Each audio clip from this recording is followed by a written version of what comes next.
नमस्कार, आप देख रहे हैं कम्युनिटी कॉल्स। मैं हूं मनीषा गुप्ता और केंद्र सरकार ने रबी की फसल की एमएसपी बढ़ाने की घोषणा कैबिनेट में आज कर दी है। 3 से 7% तक यहां पर एमएसपी हमने बढ़ता हुआ देखा है। इस फैसले का गेहूं के उत्पादन पर कितना असर होगा और जो ये 150 रुपये प्रति क्विंटल की बढ़त हमने एमएसपी पे आते हुए देखी है, बाजार इसे कैसे बात कर रहा है, इस पर बात करने के लिए हमारे साथ ग्रेन फ्लोर इंडिया के डायरेक्टर संदीप बंसल हैं। संदीप नमस्कार। 150 रुपये प्रति क्विंटल बाजार ऑलमोस्ट एक्सपेक्ट कर रहा था, वो हमने नंबर भी यहाँ पर आता हुआ देखा। आपका फर्स्ट रिएक्शन क्या है? नमस्कार ma'am. As you very well said ma'am कि हम लोग 2400 से 2425 का एमएसपी एक्सपेक्ट करते थे and was on the line also.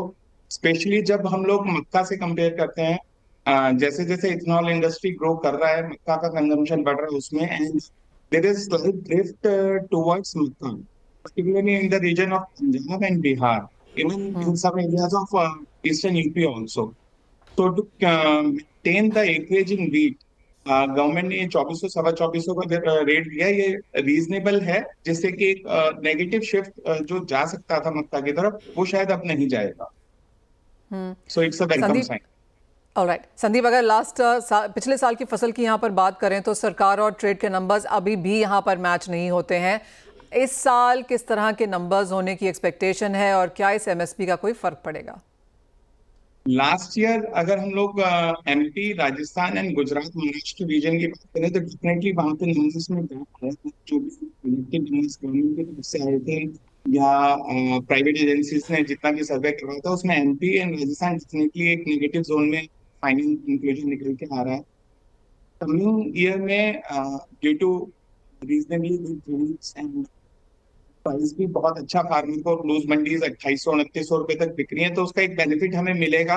And बीच में ये जो डेफिसिट वाले रीजन थे, इसमें एक इम्प्रूवमेंट डेफिनेट हमें दिखाई देगा। सो नो डाउट उस रीजन में हम लोग गेन करेंगे। But I have a doubt about Bihar and Punjab. वहां पे शायद हम लोग 2 से 3% का एरिया शायद लूज कर सकते हैं for coming crop in terms of acreage. बाकी सब कुछ वेदर पे डिपेंड करेगा। As of now things are looking good and will have a reasonable crop coming ahead. Alright Sandeep, जैसे आपने कहा कि मक्का को लेकर कुछ चिंताएं यहाँ पर ज़रूर थी और पिछली बार जैसे बातें होती रही हैं यहाँ पे कि क्रॉप पैटर्न को लेकर भी कि सरसों यहाँ पर शायद ज़्यादा बोई जानी चाहिए। सरसों के एमएसपी पे 300 रुपये प्रति क्विंटल का इजाफा हमने आता हुआ देखा है, क्या यहाँ से कुछ फर्क पड़ेगा? सरसों से ज्यादा जो ज्यादा फर्क पड़ेगा वो चने में पड़ेगा। चना क्योंकि सीजन में 5000 5,500 था, और अभी चने की जो रेंज है वो ऊपर में 8,000 रुपये टच कर गया था। अभी right now it's trading in the range of 7500, 73 to 7500 if you talk about the Delhi market. Going that way चने में डेफिनेटली एक पॉजिटिव शिफ्ट आएगा, लेकिन वो वीट का एरिया बहुत ज्यादा नहीं लेगा। तो एंड रिगार्डिंग सरसों, तो मोर और लेस तीनों ही क्रॉप्स ने अच्छा रिटर्न दिया है। स्टॉकिस्ट को भी और फार्मर भी तीनों क्रॉप से सेटिस्फाई है।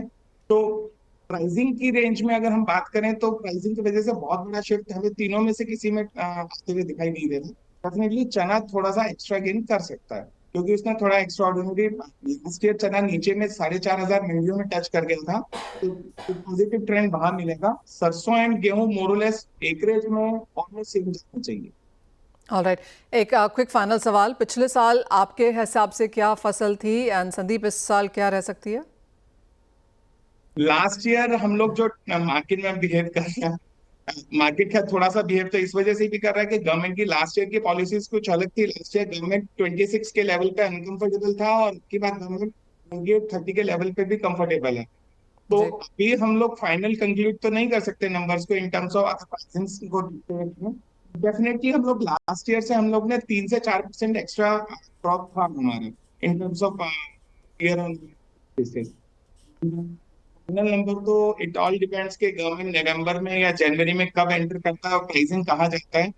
फाइनल कंक्लूजन हमें 15 फेब से पहले मैम क्रॉप का नहीं मिलेगा कि हम लोग कहाँ खड़े थे। अभी स्पेकुलेटिव ट्रेड थोड़ा सा चल रहा है, डिमांड एंड सप्लाई का मिसमैच है due to the absence of government, so we have to wait and watch for that. Absolutely. और एज ऑफ नाउ ओएमएसएस का भी तरीका यहाँ पर नहीं है, तो क्लियरली बाजार सरकार को ऐसा लगता है कि बाजार में पर्याप्त गेहूं है और फिलहाल करने की ओएमएसएस करने की जरूरत भी नहीं है। लेकिन आई टेक योर पॉइंट कि 3 से 4% का इजाफा फसल में देखने को मिला था और इस बार के नंबर्स ऑफ कोर्स वॉच करने होंगे। किस तरह की बारिश रहती है, कैसा मौसम रहता है, फाइनली कैसी बुआई आती है, क्रॉस बोर्ड हम यहाँ पर किस तरह का लैंड डिस्ट्रीब्यूशन होता हुआ देखते हैं, तो काफी सारे नंबर्स इन हैंड है। संदीप, बहुत शुक्रिया साथ जुड़ने के लिए और वो इनिशियल रिएक्शंस एमएसपी के नंबर्स पर हमसे शेयर भी करने के लिए। एक ब्रेक का समय है, लौटेंगे तो हमारे साथ होंगे भूपेश शर्मा, उनसे जानेंगे ट्रेडिंग स्ट्रैटेजीज।